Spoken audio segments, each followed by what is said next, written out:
Creo que será la pestaña. No, oye, creo que esa no es ya. Sí, o sea,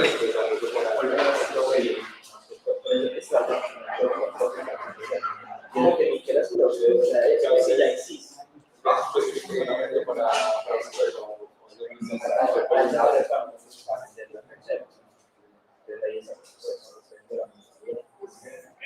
la empresa es un pequeño de acá en producto. Ahora estoy más que vende para no tiene un producto fijo que me interesa, pero hay que hacerlo muy bien. Que hay muchas cosas que pueden aquí, sobre todo de las actualizaciones.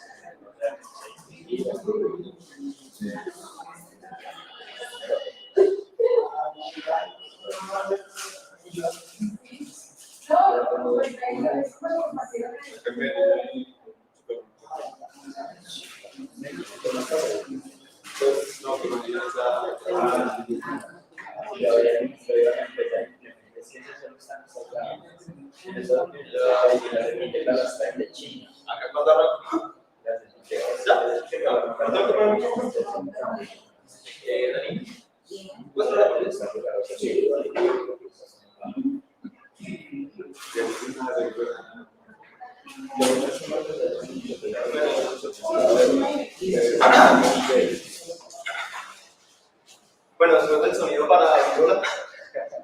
Hola, ¿cómo les va?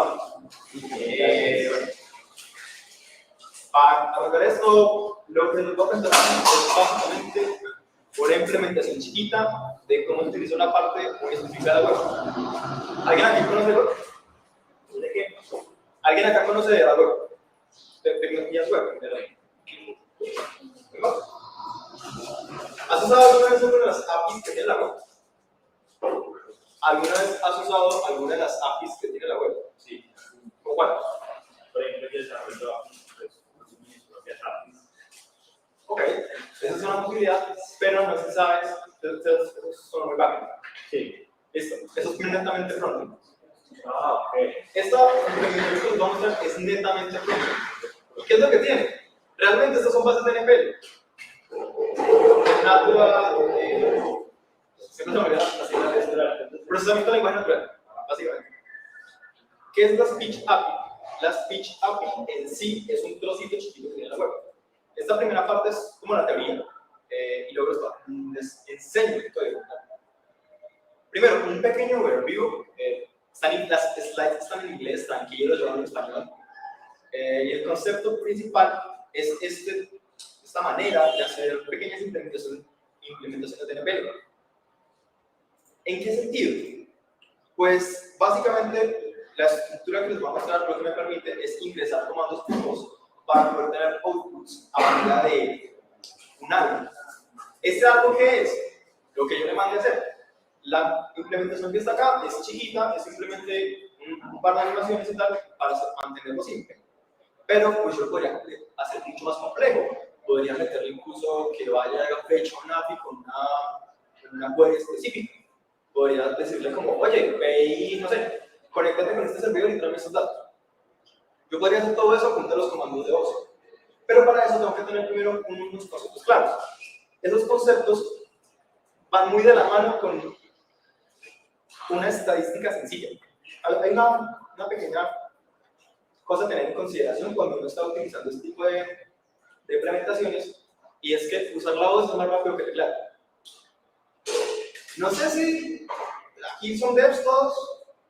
¿Sí? Okay. A los devs comúnmente nos dan mucha pereza hacer muchas cosas. A mí, por ejemplo, me da mucha pereza escribir. Me da mucha pereza mover las manos. Esa fue una de las cosas y las razones por las cuales aprendí a utilizar esta cosa. La Speech API es como magia. Es magia sin serlo. Realmente hay una tecnología detrás. Pero lo que pasa es que cuando yo voy y comparo en cómo funciona la mano humana versus la voz, hay una diferencia brutal. La mejor persona del mundo, según el récord Guinness de velocidad en escritura, se llama Barbara Paxton. Es una estadounidense. Ella es la mejor typist del mundo. creo que no sabía, es o era. Ella es la mejor del mundo. Y lo que ustedes ven en este momento es una estadística que se llama WPM, o Words Per Minute. Es la cantidad de palabras que uno escribe en un minuto. Bárbara tenía la capacidad de escribir en este nivel. Ella escribía más rápido que lo que hace la persona. O sea, esa mujer era impresionante. Pero ¿qué pasa? Normalmente las personas no tienen esa velocidad. Una persona promedio, una persona que escribe en teclado normal, está alrededor de las 100 y pico palabras por minuto. Bueno, este rango está chueco. Estos son, el máximo que son 200, pero cada uno marcarizó el 200. Realmente una persona normal escribe alrededor de unas 150 palabras, 100 y pico palabras, cuando está en pico, en su mejor momento. Los mejores momentos de Bárbara eran 210 palabras por minuto. El de una persona normal son 150, 120. Mientras que cuando habla, son alrededor de 170, 180. Y la gente que habla muy rápido, lo puede mantener así como un poquito más constante. Mientras que la escritura a mano son muy poquito a comparación. Realmente cuando tú escribes a mano son unas 4 8 palabras así de corriente en primer momento, porque es jodido que la mano puede igualar la versión de teclado.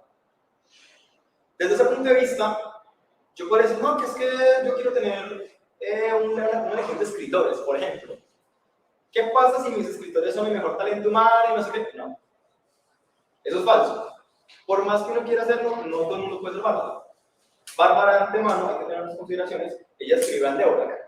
La distribución de teclados de Oracle no es la que no tiene que ir teclado normalita, que es Key, Power, no sé qué. Ella escribía directamente en otro tipo de teclado, en otra distribución. Aprenderlo ya implica tiempo. Otra cosa es que las manos no son de hierro. A los que sean devs, una realidad muy fea.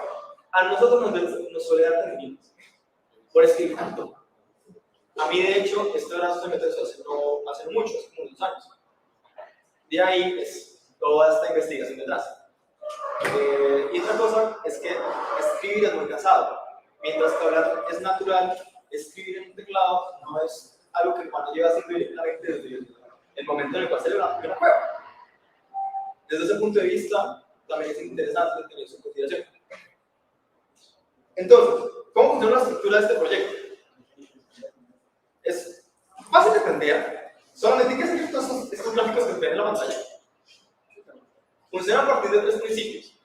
El primer principio va a ser el browser. ¿Y qué es lo que tienen los browsers? Aquí para los que desarrollan el juego, específicamente el frontend. Los browsers no están estandarizados. ¿Eso qué me implica? Un montón de errores. Cuando tú quieras hacer que una aplicación sea cross-browser, eso es un dolor de cabeza horrible, porque no todos los browsers tienen soporte para algunas cosas. La Speech API en concreto tiene soporte para algunos browsers en específico. Hay una tabla que compara las compatibilidades. Esa tabla es chiquita y te muestra exactamente cuáles son los que tienen esa compatibilidad. Y hay partes que no son compatibles. Entonces tú puedes tener perfectamente un componente que te funcione a las mismas maravillas en un Chrome y no te funciona en Firefox. Y ahí es cuando llegan tus clientes y dicen, oye, no me funciona la aplicación. Y eso es un problema. Entonces, eso es lo primero que uno tiene que tener en cuenta. Que los browsers siempre te van a generar un error X o Y. ¿Qué es la siguiente parte? Realmente esto se dispara a partir de evento. Cuando tú quieres hablar, quieres ejecutar un comando a partir de eso, voz, que te lo reconozca el computador. ¿Eso qué me implica? Yo tengo que tener un método de comunicación.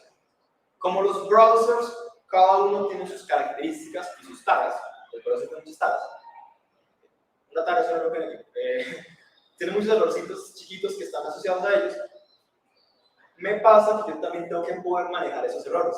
Eso me lleva a que tengo que manejar los errores que me provoca el mismo evento, intentar ejecutarlo, y tengo que manejar los errores del propio browser. Además de eso, para que esto me funcione con comandos, que esa es la idea, yo tengo que utilizar una estructura, tengo que utilizar una arquitectura muy específica. Hay otras, a mí me gusta usar el proxy porque es muy sencillo. ¿Qué es un proxy? Un proxy realmente es un patrón de diseño para arquitectura de software, pero lo podemos ver como si fuera un filtro. Por un filtro pasa una cantidad de contenido y le pasa un proceso. Generalmente cuando uno utiliza un filtro es porque quiere tamizar algo, quiere que llegue como más botellita en lugar de un chorro así desordenado. Eso es básicamente lo que es el proxy. Con el proxy yo genero unos comandos. Y a partir de esos comandos y el método anterior, el método que me venía de este evento acá, con estos dos es con lo que al final voy a generar la acción. ¿Cuál va a ser la acción? Los comandos que yo programo. Eso se nota en esta estructura de carpetas. Realmente esto lo vamos a ver un poquito más a profundizar en un momento. Pero toda esta explicación es el paso a paso de cómo se hace esto, realmente. Visto de una manera un poquito más como de lo que dice la propia documentación, esto es lo que me permite hacer un proxy. Esta documentación la saqué de MDN, la referencia a cada una de los trocitos de documentación que tomé, están los slides y el repositorio que puedo empezar. Entonces, ¿qué es lo que me permite hacer el proxy? Básicamente, lo importante es esta sección. Me dice, lo que puedes hacer es acceder, validar, darle un formato o sanitizar un input. O un output. Hay varios tipos de proxy. El que vamos a usar en concreto es un proxy de serie. Y la arquitectura, vista de alguna manera un poquito más ingenieril, sería algo como este dibujito. Me entra un audio, ese audio pasa por la web speech API, eso hace un proceso, ese proceso me genera un output, y ese output, antes de que llegue a la ejecución final del comando, va a pasar por la arquitectura del proxy. Ese proxy va a consumir unas acciones que también se tratan del propio código. Y también es importante tener en cuenta otra cosa. La speech recognition es un trozo de la speech API. Es una interfaz, es una interfaz para el controlador que es la speech API. ¿Y esto qué es lo que hace? Me ofrece un servicio de recognition. ¿Eso qué significa? Yo le voy a hablar al PC, siempre y cuando cumpla con los estándares mínimos y los requerimientos mínimos de esta sección en concreto, me va a permitir a mí finalmente ejecutar un comando que me reconoce la voz. Eso es lo cool, eso es lo interesante. Entonces, ¿qué necesito yo para hacer esto en short? Lo mismo que les decía, le mando un audio, hay una magia azteca por ahí detrás. Y luego sucede un proceso. Luego ese proceso finalmente me va a entregar una acción. Entonces, también otra cosa importante de la Speech API es que la documentación no lo dice directamente, pero estos son bases de NPL. Eso es inteligencia artificial en el gran conjunto de las cosas. En NLP, Natural Language Processing, es un trocito que está contenido entre lo que se considera IA. Ese trocito también está mezclado con Machine Learning y con Deep Learning, pero nosotros nos vamos a quedar por esta sección, lo que está por fuera de lo que sea un algoritmo de Machine Learning o Deep Learning, porque no da tiempo. Eso ya sería más complicado. ¿Cuáles son los beneficios de utilizar una Speech API en lugar de un servicio como los que ofrece Google? No sé si lo sabían, Google ofrece servicios para recognition de audios. El más grande es que esto es gratis. Ese es el más grande. El siguiente es que esto es como pick and play. Hay que hacer algunos settings, no son muy complicados, pero lo configuras y ya, no te demoras más de 5 o 10 minutos configurándolo si sabes qué es lo que estás haciendo. Y otra cosa interesante es que el resultado es suficientemente bueno. No es la mejor cosa del mundo, obviamente, pero hay maneras de yo lematizar un poco para que el texto que me sale al final sea mejor. Lo puedo utilizar texto enriquecido incluso, o aproximar errores. Hay varias maneras de hacer que el output final de lo que me suelta la Speech API sea mejor. Y la última parte que también es muy interesante es que esto es bootable. ¿Qué significa eso? Yo le puedo meter a esto tantas cosas como yo quiera para que el resultado sea cada vez mejor y mejor. Entonces, hasta ahí voy a bajar el campo de momento y me voy a ir para el final. Tranquilo, está muerto. Yes. Aquí tengo una carpetica muy bonita donde tengo una cosa que se llama Magic Workshop. ¿Por qué se llama así? Porque me parece un lindo nombre. Y yo programo en Vim, entonces lo voy a terminar.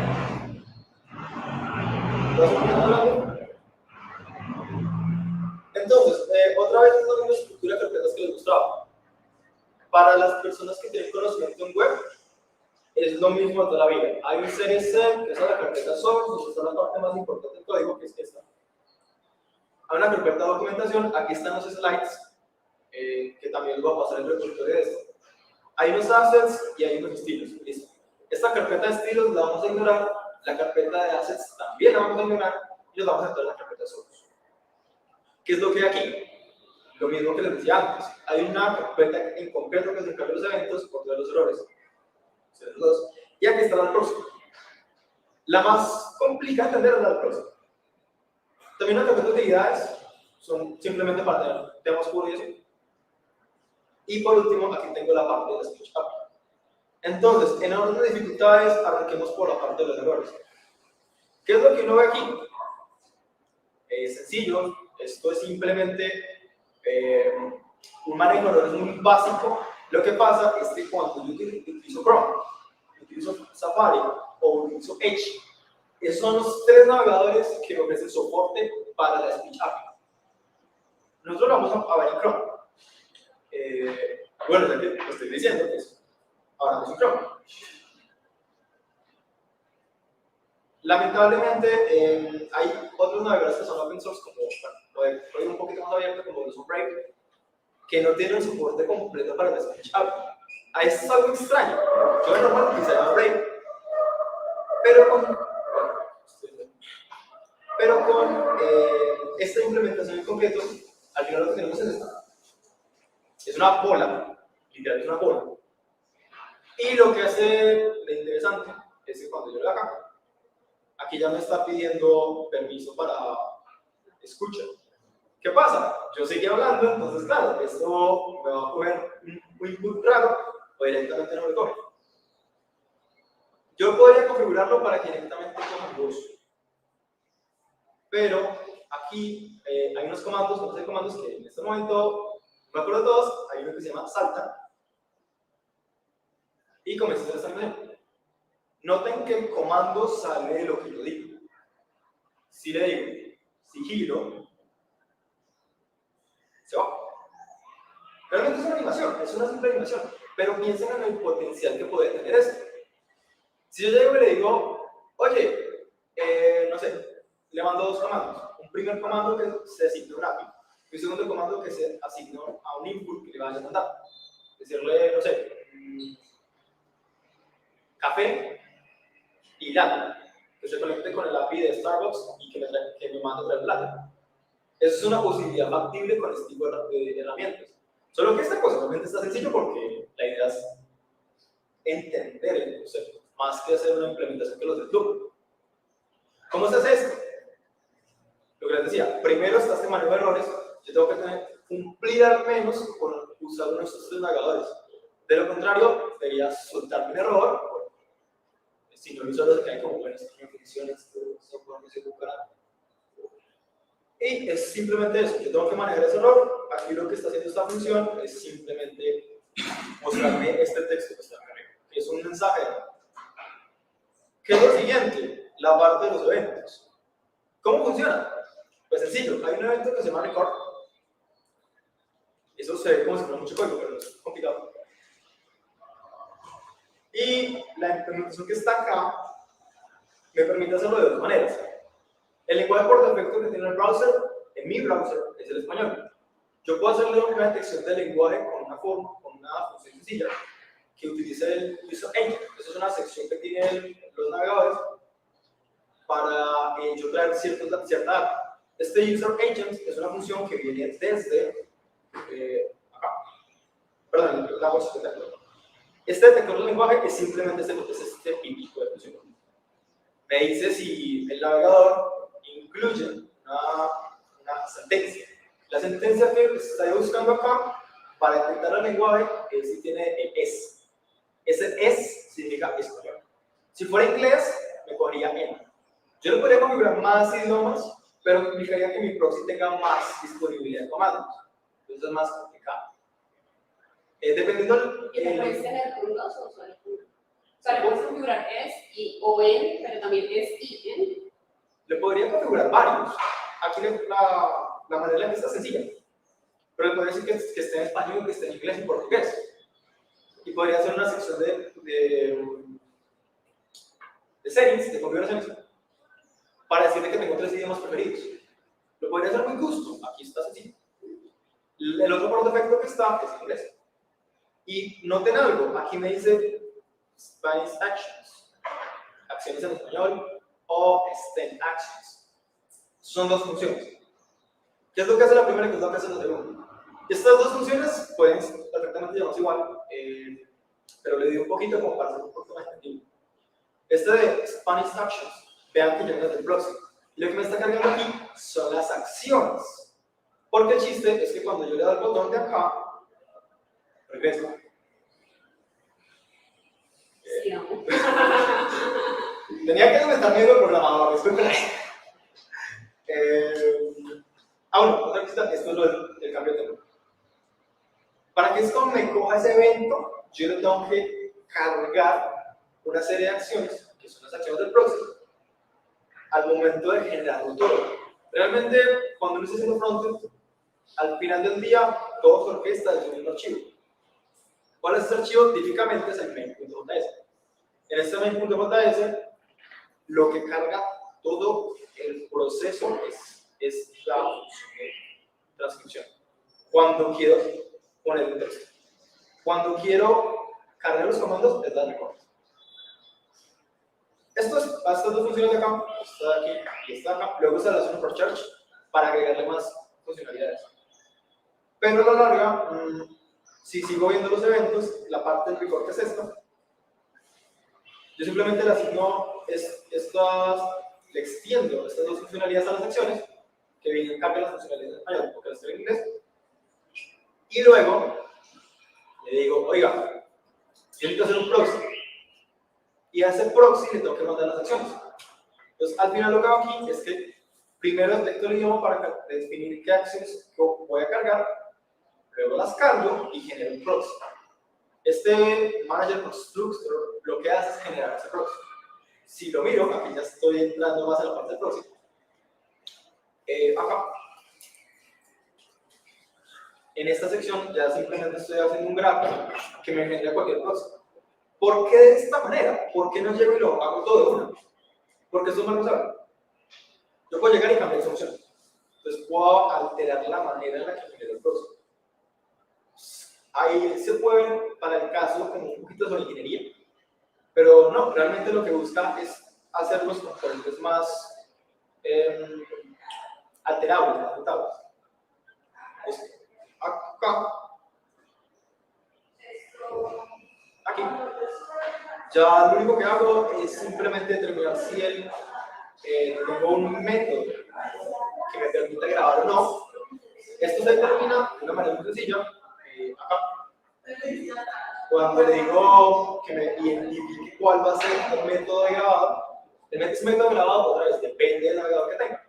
Entonces, yo tengo aquí una implementación que sirve para 3 navegadores y los demás me dan otro file. Entonces, si me lo soporto, va a generar una nueva instancia de audio to text. El audio to text es un objeto que me permite hacer un wrapper final de lo que va a ser la speech API. Y esto simplemente me va a generar un nuevo método que se va a llamar record. Ese método se dispara cuando yo cojo en la función de transcripción. ¿Y esta función de transcripción dónde está? Aquí otra vez en el main. Vean, esa está mi acá. Este monitor se refiere al botoncito acá, a este botón. No, miento, se refiere hasta acá. Este es en donde mete la transcripción. Luego, acá es importante ver 2 cositas. La primera es cómo se genera este audio to text, porque esto es la parte de la speech API. Esta sección de Windows y Settings es simplemente una serie de configuraciones para que la ahorita se vea. Acá, en el audio text, esto es realmente el constructor final que me va a generar la speech API. Esto es un método que viene de la web. Y lo que me dice es, oiga, yo necesito un plugin para grabar y un plugin para escribir. Y ahí ya suena a ciencia aeroespacial, como así que un fluido. Pues lo que pasa es que JS por debajo, él ve todo como si fuera un objeto. Entonces la semántica correcta para yo agregarle un objeto, una propiedad extra, en este contexto es un fluido.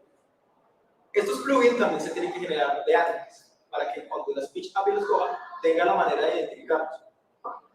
Este objeto, que es lo que al final del día es un wrapper para la speech API, aquí genera esta instrucción de aquí es directamente la generación de la nueva speech API. Yo le cargo dos métodos importantes. Uno es el de record y entonces el de transcripción. Entonces, record, ¿qué hace? Coge un prototype. Y eso ya es de la parte rara de JS. Los prototypes son, a manera sencilla de verlo, es como un interface. Es similar a un interface. Y de ahí es para lo que se utilizan los plugins. Porque claro, ¿qué pasa si yo estoy en break? El método grabado es el mismo que si fuera para Chrome. ¿Por qué? Porque los dos están basados en Chrome. Pero ¿qué pasa si en Firefox? WebKit, que es, bueno, Gecko también. Gecko, que es el engine que tiene por debajo Firefox, no me soporta el speech API. Entonces, para Gecko tengo que tener una implementación diferente que la que tengo para Chrome. Y para Safari, que no me acuerdo cuál es el que usa, creo que ese es el que usa el engine WebKit. Ese sí me dice, oye, yo tengo soporte para una parte, pero para todo. Entonces, ¿hasta qué punto lo puedo usar? Lo tengo que terminar con una manera. Esa manera puede ser un prototype, o hacer una serie de condicionales, o hacerlo en mil formas. Finalmente, la transcripción simplemente coge los datos de acá, más abajo, para poder escribir. ¿De qué manera lo hace? Simplemente agrega un texto al texto anterior y me lo devuelve. Le agrega al final un espacio, este espacio aquí es por una característica rara que tiene la speech API. Cuando yo no le mando este espacio final, él rellena con un salto de línea, pero el salto de línea, sí, él no interpreta todo. Se sale, es feo. Entonces, finalmente, este recorder y este writer, este web writer y este web recorder, estos de aquí, manejan los métodos internos que tiene la speech API. La speech API tiene una serie de métodos que son propios de la speech API. Y eso es una cosa enredada, es difícil entenderlo al inicio. Pero es muy similar a la programación reactiva. Cuando voy para acá, a la speech API, aquí tengo una clase. Esto es la clase que me va a manejar la speech API propiamente. ¿De qué manera funciona? Esto es fácil. Entenderlo es fácil. Hay un diccionario y un resultado. Siempre tengo que tener las dos. El diccionario son como unas set de palabras que puedo reconocer. Ese set de palabras hay varias maneras de agregarlo. Puedo directamente decirle cuáles van a ser las palabras, o puedo darle un set por defecto. Si el set está en vacío, él va a hacer su mejor esfuerzo por lograr contenido. Pero no está bien. Luego, aquí hay una recognition list. Esa lista son como las palabras que puedo reconocer. Y estas otros dos apartados, recognition y grammar, son para guardar dos objetos que traes. Entonces, tengo que inicializar dos partes. Primero el diccionario. El diccionario se encarga con una sentencia específica llamada Grammar Dictionary. Es esta sentencia. Tiene que ser la misma. Estas sentencias son formatos específicos en la web. Cuando uno sabe la documentación, explican un poquito más a detalle qué es lo que es este formato. Porque este formato realmente es un estándar que viene para la speech API. Hay otros estándares que uno se puede cambiar a esos. Pero el que viene por defecto, el que funciona bien es este. Lo puede intentar con otros. Y finalmente este diccionario lo que va a hacer es simplemente hacer un join. Es una array, este diccionario es una array, que me va a unir palabras con un separador especial. El separador que viene para la speech API por defecto es este. Ese es el signo de que está validado. Y luego cojo este diccionario acá para generarlo automático. Y luego tengo que hacer dos cositas. Primero, coger el recognition, el speech recognition y luego el speech grammar. Estos son dos objetos. Y esos dos objetos, aquí está un poquito la parte de soporte que tienes. El de WebKit es el que me permite hacer esto con Safari. el speech normal, speech recognition y más, ese viene desde Chrome. Entonces, si tengo uno o si tengo el otro, es lo que me permite generarle soporte o a Safari o a Chrome. Si tienen soporte para uno u otro, simplemente es que en el global disk, esto es un objeto global que está siempre en web, en la parte de frontend, me dice, oiga, yo tengo esto, entonces lo puedo traer.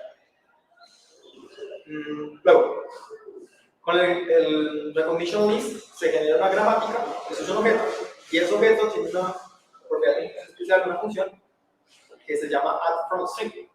Y eso lo que hace es que me agrega la gramática.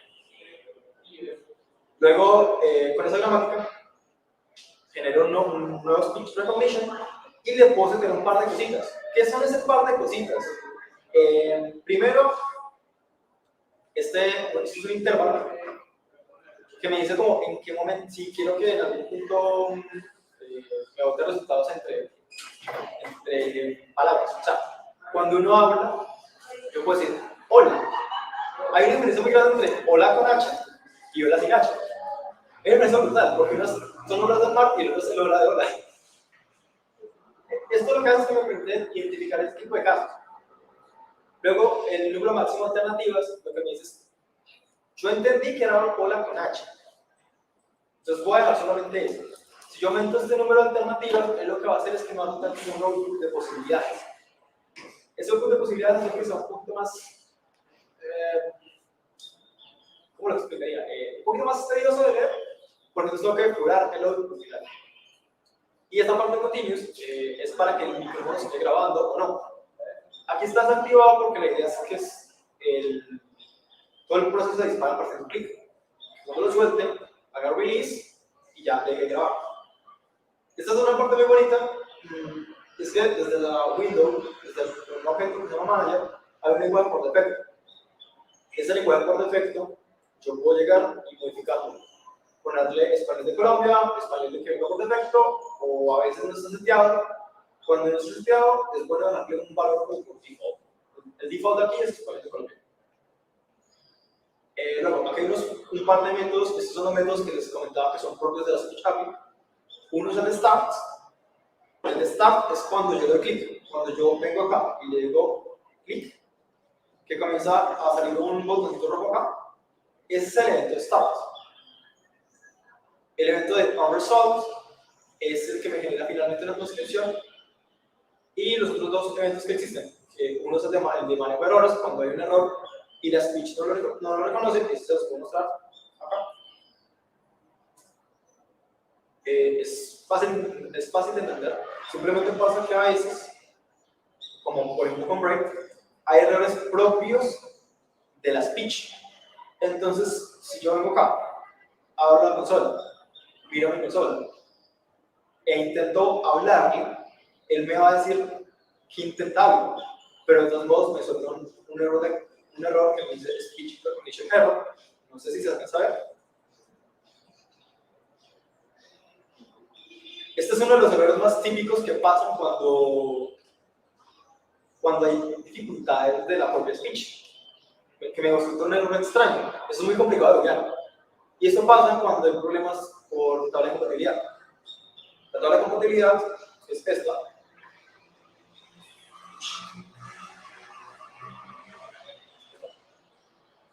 La Speech API ya viene por defecto con un soporte.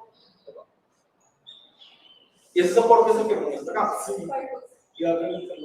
Porque si es de Mozilla, no es compatible con Firefox. ¿Sabes qué es lo raro? Ellos mismos lo dicen, no tienen soporte de ningún trozo de él. La documentación es muy buena. Está el MD, pero no tiene soporte. Y mira la tabla de soporte y no tiene soporte. Pero para nada. Para nada. Pero es solo, o sea, MDN simplemente es un repositorio, de hecho es público, uno puede aportar ahí, o sea, es más tech que la del es más documentación. De hecho, trata es de los RFCs de web son muy complejos, difíciles de leer. En el caso de MDN es que poner más, solo es documentación. Entonces, de ahí que los valores de Firefox o de cualquier otro engine pues, desarrollen la funcionalidad. Sí, pero eso es algo curioso. De hecho, eso es un problema que tiene Gecko. es por la misma característica de Firefox, del cómo funciona Firefox internamente. Es difícil que Gecko pueda seguir ese tipo de funcionalidades porque son más. Hay temas más filosóficos que implementar un navegador. Por ejemplo, me interesa mucho por hacerlo por eso precisamente, porque cada engine desarrolla un montón de web speech según su modelo de negocio. O sea, por ejemplo, en Chrome por ejemplo, tú probaste en Chrome sin acceso a internet, por ejemplo. No, ahí también es un error directamente, porque hay un web server ahí que hace una query file. Ahí es donde voy, por ejemplo, web speech en WebKit y en Chrome depende de servicio en nube de Google. Entonces, bueno, dime, Firefox cómo lo va a hacer. Lo podría hacer hoy con modelos de machine learning locales en el navegador, pero entonces tendrías que distribuir un modelo de machine learning local en el navegador. O sea, no solo es hacer la implementación, también hacer un navegador, evidentemente tiene que ver con un modelo de negocio. Sí, pero eso tendría que es curioso eso, porque es complicado, pero va a seguir por la filosofía que tiene. O sea, no es lo mismo. No solamente es desarrollarlo, también es pensar este navegador para qué sirve, está pensado para local, siempre hacer open source, etc. No solamente es, no creo que WebSpeech sea lo más complejo de desarrollar un navegador, pero si hay unos temas más filosóficos profundos sobre eso. Bueno, ahí. Sí, gracias. No, está bien, todos los aportes son coleccionados. Bueno, ahí ya lo que más también está. Esa es la manera de cómo se usa, básicamente. Acá también hay una sección que me parece relevante. La manera en la que están hechos los plugins aquí es muy sencillo, es muy fácil. Es que simplemente invocan la función que está atrás. Ya, eso es todo lo que hace. Pero para que esté hecho así, lo que pasa es que yo podría coger esta acción de decirle, oye, ve y escribe y hacerlo otro process, cargarle más cosas, que no solamente escriba. Aquí es donde yo puedo llegar y decirle, oye, tengo esta información que va de este método, quiero que me hagas un manejo de errores, o quiero que me hagas un log de qué es lo que pasó y me des una trazabilidad de esto en tal lado, que lo metas por un archivo de log. Ese tipo de funcionalidades también me las permite hacer. Luego, hay una parte que no he mencionado todavía sobre el proxy. Eso también es relevante. Y el proxy, este es un proxy de serie. Cuando yo hago set de algo, cuando hago una variable y va a dar tal cosa, ahí se mete el proxy. Hay otros proxies que son un poquito más complejos. Este es sencillito. Y lo que hace básicamente es que llega y me genera esta función de manage proxy, ya se las he mostrado. Estas son las utilidades del FNR. Este es el que me genera el proxy. Y otra vez, se ve como si fuera una ingeniería, pero el chiste es poder generar cualquier proxy a partir de esto. De esta manera, hacer la sintaxis un poquito más sencilla. En los eventos, acá arriba,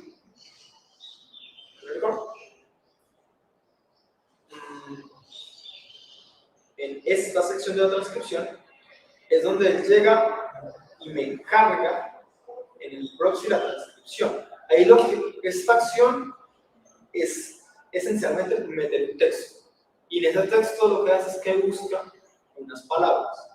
¿Qué palabras? Las palabras clave o keywords que al final van a ser mis comandos. ¿De qué manera funciona esto? Aquí yo tengo cargadas unas acciones a manera de un archivo sencillo de ASCII. Esto también se podría hacer con un JSON o con un texto plano. Pero pues la complejidad cambia dependiendo de lo que uno haga. Y así, acá esta acción está sencilla, simplemente agrego una clase CSS que lo que hace es que me genera una animación. Y también me genera una palabra o un texto X que la pelota pone en esta fila. Pero aquí hay varias, le podría meter más, aquí es donde podría llegar y decir, oye, tengo este input que viene desde este lado, vehículo de mensaje, con este texto, o acciones más complejas. Aquí son sencillas porque necesitas entenderlo. Esto mismo, para cambiar otro idioma, hay varias maneras. Como estos son keywords, la más sencilla es simplemente coger el mismo código y cambiarle la keyword. Hay otras maneras de hacerlo más elegantes. De cambiar las mismas acciones con diferentes textos. Hay otras maneras de hacerlo, esta es una muy elemental, muy fácil. Acá, en los manejadores, los proxies tienen una cosa interesante, y es que yo puedo tener proxies que se encarguen de hacer muchas cosas. Este proxy en concreto es para manejar audios de la voz. Y lo que yo estoy usando aquí es una dependencia sencillita que viene desde la propia web. Un recurso que es una CDN, y esa CDN me permite hacer una implementación sencillita de la Levenstein Distance. La distancia Levenstein es un cálculo sencillito para yo determinar qué tan diferentes son las palabras. Con esto es con lo que yo tengo mi grado de error para saber si lo que le dije es una cosa o es la otra. ¿Qué pasa? Yo aquí en mis comandos, centrémonos en lo que es español, en mis comandos no tengo ninguno que se parezca, realmente. Pero si yo le digo regresar, no es lo mismo que regresa. El comando es regresa. ¿Qué pasa? Yo tengo que poder manejar ese tipo de circunstancias. Y eso va a ser muy fácil con una distancia de textos. Ya con eso determino como qué puedo usar y qué no. ¿De qué manera? Aquí simplemente cojo el objeto con todas las secciones, le saco las llaves, que las llaves son las keywords. O sea, esto es un objeto, ¿cierto? Esto es un objeto. Y las keywords serían estas. Esa función en JavaScript es object.keys. Y eso ya me saca todas las palabras clave, básicamente, para hacer finalmente los comandos. Con eso yo determino si la key está incluida dentro del elemento. El elemento es analizar cada una de las palabras, porque son comandos cortos, no es computacionalmente muy pesado. O bien, si hay una sugerencia, pues directamente me otra sugerencia. ¿Qué pasa? Esto puede llegar a generar un tipo de error, dado el caso que tenga dos keys muy parecidas. Pero como la distancia entre keys es lo suficientemente larga, aquí no tendrías problema. Cuando las dos keys son muy similares, ahí ya la implementación cambia un poco. Lo que tendría que tener en cuenta un poco más el contexto, en qué momento estoy tratando de marcar cosas, o complicar un poco más las keywords, que no sea, por ejemplo, hola, bueno, rebota, sino rebotado X veces. Uno podría hacerlo más complejo en términos de inclusive decirle cuántas veces debe hacer una acción, ¿sí? Porque a la larga lo que estoy haciendo es simplemente coger un texto y manipularlo con el proceso. Esencialmente eso es lo bonito, porque la speech me da esos textos, y esos textos ya los puedo manejar de la manera que yo quiera. Eso es muy útil. De hecho, hay otra cosa que les puedo enseñar, es que realmente esta implementación, esto se desarrolló en el contexto de una solución que está pensada para los clientes. No es lo mismo, obviamente esto es muy más sencillo, que querer una solución con inteligencia artificial para el cliente. Obviamente, por si lo profesional no puedo decirle ni quién es el cliente ni de qué trataba, pero el contexto es similar. El contexto de uso se puede hacer lo suficientemente complejo como para que sea rentable para el cliente. Eso es lo que creo. A lo último, esto me roba hacer una sugerencia o no, y ya con ello me genero una función. Esa función es básicamente lo que me indica el keyword. Noten que estos son funciones anónimas. Entonces, cada keyword representa una función directamente.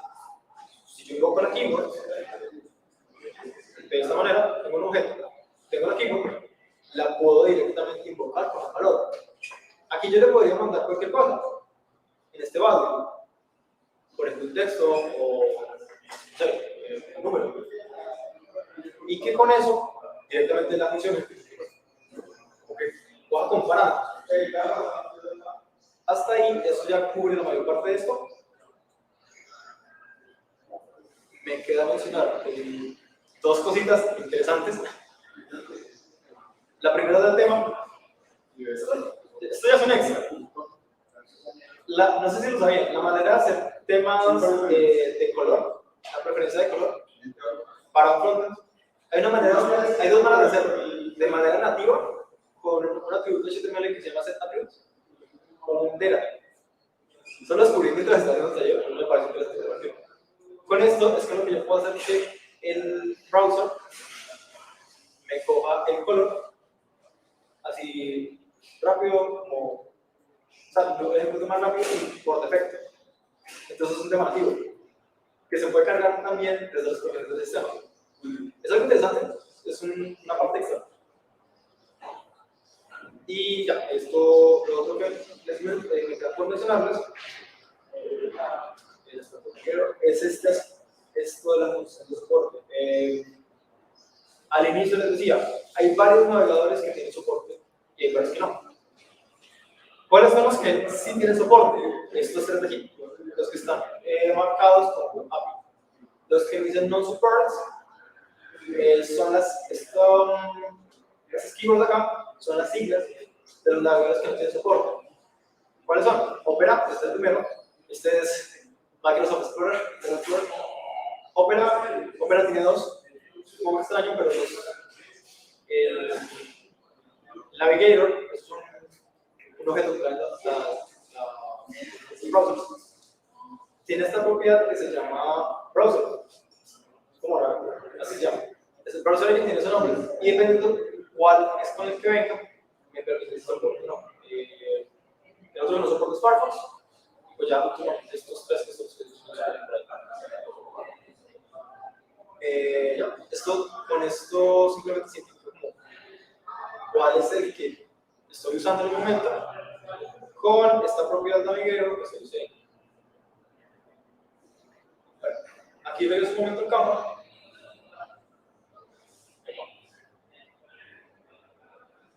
Aquí regreso un momento en cámara.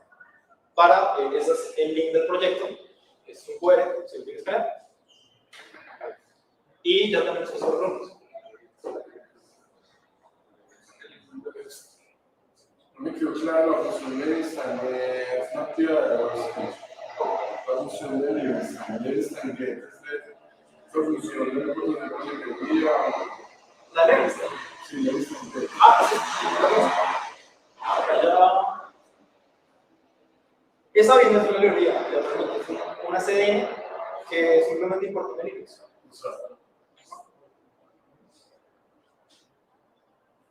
Aquí está. Ok. Ya eso me carga el objeto de Linux. ¿Alguien tiene alguna pregunta? De pronto, algún ejemplo hacia la funcionalidad en algún otro o hay en algunos otros. ¿Alguno que esté más enfocado en cómo usarlo a nivel comercial? Sí, O cómo usarla más a nivel personal. También.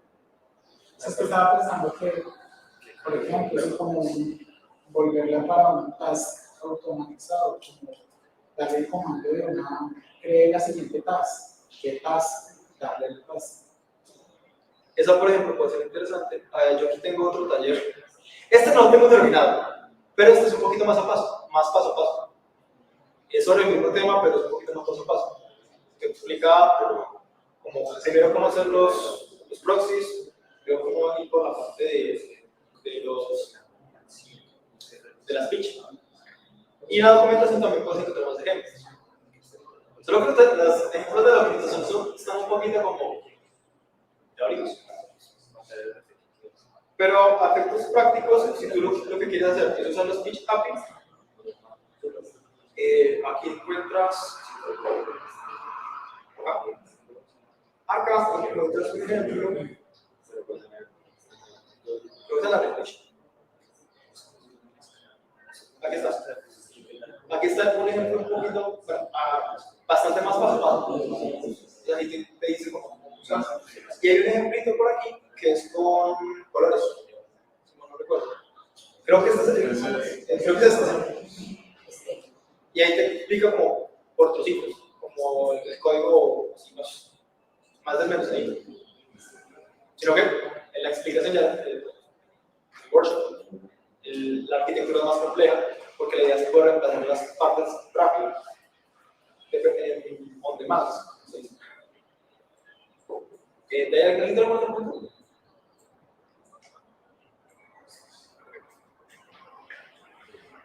Ya, ¿dónde las están?